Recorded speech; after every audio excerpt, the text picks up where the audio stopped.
Hi guys, welcome back to my channel. Well, this is going to be Friday fragrance review day. As you know, I have been going through this whole fragrance for the week of this week, Monday through Friday, and then Friday is obviously my day that I do the review. So we are going to be doing the review on Gucci Flora Georgous Gardenia. As you can see, this is the bottle. This is the box for it. I absolutely love the box. Star here is one of my favorites out of my collection. And then down here you can see that it is the Georgous Gardenia. There we go. It's an eau de toilette, and it is the 100 ml, which is the 3.3, which is really nice. I love the box. The only thing that I don't really care for with the box is I got this at TJ Maxx. No, at Marshall's. I'm sorry. I got this at Marshall's, and when I did buy it, the packaging was a little bit damaged. As you can see, this is how it was when I bought it from Marshall's. But it's okay though. The box is still really nice. It still keeps the fragrance protected and out of the light, which is the point of keeping my boxes. So that's what the packaging looks like for it. So now we're going to go ahead and get into the actual bottle itself. So as you can see, this is what the bottle looks like. So I don't know. I'm trying to focus on my face, guys. I don't like that here. Hang on, let me see if I can get out of there. Let me see. It's still a little bit blurry. There we go. I think that's a little better, huh? But right there, this is the Gucci Flora. Trying to get it to focus in on the writing, which is very hard for it, it seems like. Come on, you. Maybe right here. But this, oh, it's not getting any better. I apologize, guys. My phone is not wanting to focus very well. Oh, well. Okay, so this is the Georgous Gardenia bottle, as you can see. It is the big one here. I have used this previously before I did the review. So I've only used it maybe like 2 or 3 times before the review. But as you can see, that's what I've used in a week's span. A little bit more than that. Not too much, though. But yeah. There, I don't know why, guys, it's not wanting to focus on the bottle. I'm not really sure. I think it's because my face is in there and I'm trying to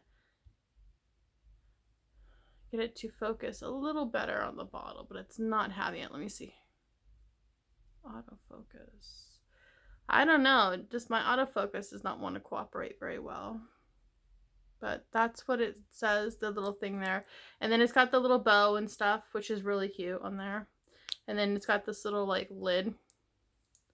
The lid itself is black. You can barely tell it says Gucci there. Maybe you can see it. There, you can just barely see it. There it is, Gucci. But that is what this one looks like. And the spray on is actually quite nice. It sprays pretty well, if you can see that. This is a really nice fragrance. Again, though, with this one, you kind of get the same thing as last week's fragrance, unfortunately. So, I mean, this is not as bad. It's a fragrance that doesn't project a whole lot, but it lasts a little longer than an hour. So I'm going to get into that right now. That's the only, it's one thing I don't like, but let's see. Let's go ahead and get into the review before I start talking smack. But it's real, you know, I'm real with my reviews, guys. So it's not talking smack. It's just a harsh reality of the thing there. Okay, so this is the, like I've said before, this is the Gucci Flora Georgous Gardenia. This is the only Gucci fragrance that I have in my collection right now. The notes in this fragrance are, let's see here. It's got pear, it's got red berries, gardenia, frangipani, and patchouli. So those are the notes that are in this fragrance. Now, I asked my husband what he smelled out of this, and he said he could definitely get the berries out of it. But the berries and the gardenia, but he doesn't get the other stuff. So it's definitely more of a berry and gardenia note fragrance, but it's all right. It's a pretty good fragrance. Seasons to wear this fragrance. This fragrance is best suited for springtime, summertime wear. It'll perform a little bit better, I think, during the hotter months, hotter season.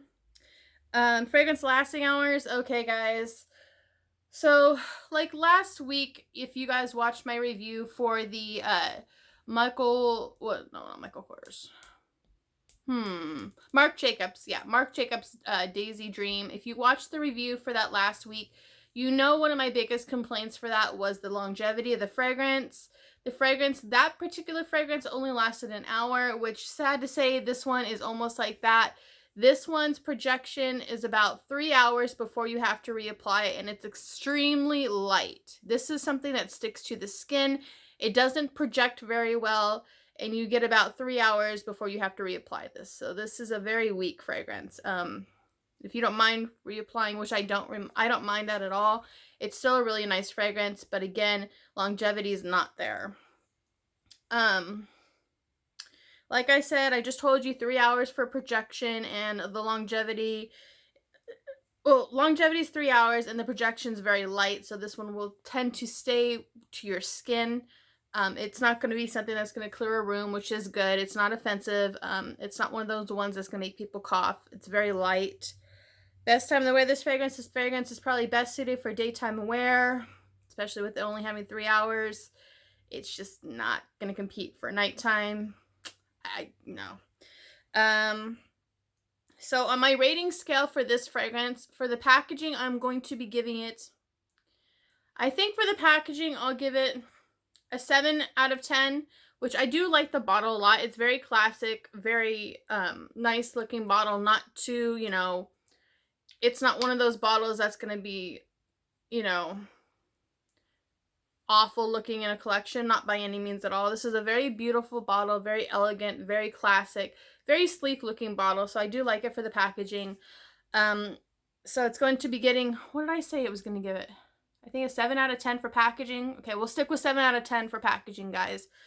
As far as the projection and the performance of this fragrance, sorry guys, but this fragrance is going to be getting a 3 out of 10 stars. Again, it just didn't hit the mark. It didn't perform the way I wanted it to, unfortunately. It seems like these last 2 fragrances that I used these last 2 weeks have been very low on the projection. Like I said, for the Daisy Dream, it's pretty much like spraying water on. This was almost like that too, but you get 2 extra hours longevity from this one than you got from the Daisy Dream. This one I do prefer a lot better than the Daisy Dream out of my collection. I will continue to have this in my collection, and it'll stay in my bookshelf. The Daisy Dream went into the back, like I said last week, for wearing at nighttime. But this will go back into the bookshelf, but it's not one of my favorite fragrances by any means. I was expecting a whole lot more performance out of it, and sadly this one missed the mark. Anyway, so that is my review for the Gucci's Flora Georgous Gardenia. Now, since this is the last week for May, the next fragrance that we are going to be doing is going to be the 1 in a Million from Bath & Body Works. That will be next week's fragrance that we do, and I'm really excited about this. And the reason I didn't bring out the box and shake it is because this is the last week for May, and as you know, I try to do like 4 or 5 fragrances for the month of May. June's going to be a little different because I will be missing 1 week of reviews because I will be going to, I will be flying out, me and my husband will be flying out to Sacramento to pick up my daughter. So during that week, I won't be just using one particular fragrance. I'll be going through different fragrances for that week alone. So I think that month is going to have, it's supposed to have, I think, 4 weeks, and you'll probably end up getting like 3 reviews because, like I said, I'm not going to be dedicated to 1 fragrance alone the week that we leave for Sacramento. Anyway, guys, that's just my thoughts on this. If this is another one of the fragrances that you like a lot, please don't feel offended by this. This is just my review on this particular fragrance. I do like it a lot better than the Daisy Dream, but like I said, it's not one of my particular fragrances, my particular favorite fragrances. I will definitely keep it in my collection and use it for, like, if I'm going to go grocery shopping, maybe a dentist appointment, something where I don't need something that's going to be very strong, or I don't really need something that's going to give me compliments because, well, I was at home, again, not working because I'm still on furlough from JCPenney's. Yeah, didn't get any compliments on this, but that's okay. I wasn't expecting anything. But anyway, guys, as always, please feel free to rate, comment, and subscribe. And I will see you guys next week for the review from Bath & Body Works 1 in a Million. I hope you guys are excited for that. I know I am. I'm expecting big things out of that fragrance. I think it's going to be a really good performer. And I will catch you guys later. Bye, guys.